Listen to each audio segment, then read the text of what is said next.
2 जनवरी 2024 missile से strike होती है खार्किव यूक्रेन में। पहले तो यही लगा कि ये एक रशियन मिसाइल है जिसका यूज रशिया कर रहा है, बट फर्दर इन्वेस्टिगेशन से ये पता चलता है कि ये असल में रशियन ओरिजिन की मिसाइल नहीं है बल्कि नॉर्थ कोरियन मिसाइल है। इससे बहुत ही जल्द समझ में आ गया कि रशिया इस वार में अकेले नहीं है बल्कि बहुत सारे कंट्रीज इसके साथ जुड़े हुए हैं। एक नया जियोपॉलिटिकल अलायंस क्रिएट हो रहा है that has the potential to reshape the world. Over the last few month Russian जो भी वार इक्विपमेंट यूज कर रहे हैं वो सिर्फ और सिर्फ रशिया में बने नहीं हैं बल्कि मल्टीपल कंट्रीज से आ रहे हैं, जैसे कि ड्रोन्स यूज हो रहे हैं ईरान के, क्रूज मिसाइल के पार्ट्स यूज हो रहे हैं चाइना के, और इवन डायरेक्ट मिसाइल यूज किए जा रहे हैं नॉर्थ कोरिया के। ये जो नया अलायंस है रशिया, नॉर्थ कोरिया, ईरान और चाइना के बीच में, इसे नए नए नाम भी दिए जा रहे हैं, जैसे axis of upheaval. President George W Bush ने इसे एक्सिस ऑफ ईवल का भी नाम दिया था, जिसमें डिफरेंट आइडियोलॉजीज की कंट्री यूनाइटेड होंगे एक कॉमन गोल के लिए,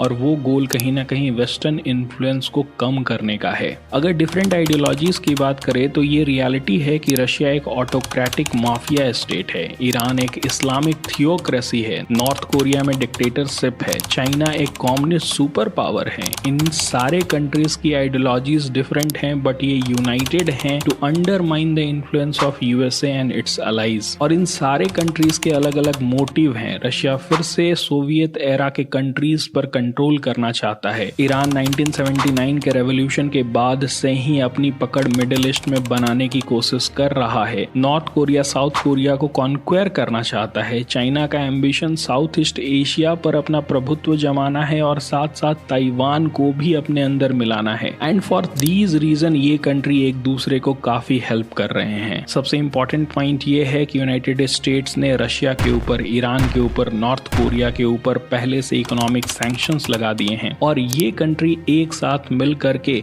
ये सैंक्शंस को ओवरकम करने की कोशिश कर रहे हैं। नॉर्थ कोरिया को जो एनर्जी की शॉर्टेज हो रही थी, फूड क्राइसिस हो रहे थे, टेक्नोलॉजिकल आइसोलेशन में डाल दिया गया था, उससे ईरान उसकी मदद कर रहा है ओवरकम करने के लिए। ये कंट्री एक दूसरे के साथ क्लोजर कोऑपरेशन बना रहे हैं ताकि इकोनॉमिक प्रेशर इनके ऊपर उतना ना पड़े। ये ग्रुप जिसे एक्सिस ऑफ अपहीवल कहा जा रहा है, ये इकोनॉमिक और मिलिट्री नेसेसिटी से एक साथ रहेगा आने वाले कुछ समय तक। और इस ग्रुप को एक साथ रखने में सबसे बड़ा रोल निभाएगा चाइना। चाइना ना ही सिर्फ रशिया को वेपन सप्लाई कर रहा है बल्कि रशियन इकोनॉमी को सस्टेन कर रहा है bye purchasing massive quantities of Russian oil and gas. उसके साथ साथ ड्रोन्स के part, navigation system, jet fighter के कंपोनेंट, ये सब भी चाइना रशियन मिलिट्री को प्रोवाइड कर रहा है। एंड दैट्स हाउ एक न्यू ग्लोबल ऑर्डर इमर्ज कर रहा है जो कि इन फ्यूचर हो सकता है एक फॉर्मल मिलिट्री अलायंस का रूप ले ले, जिस तरह से नाटो आज एग्जिस्ट करता है। अगर इंडिया की बात करें तो इंडिया केयरफुली चूज करता है अपने पार्टनर को और सिर्फ थ्योरी ऑफ रियलिज्म पर वर्क करता है, जिसका मतलब होता है कि जहां इंडिया की बेनिफिट होगा इंडिया उसी को सपोर्ट करेगा। That's it for this video. Thank you.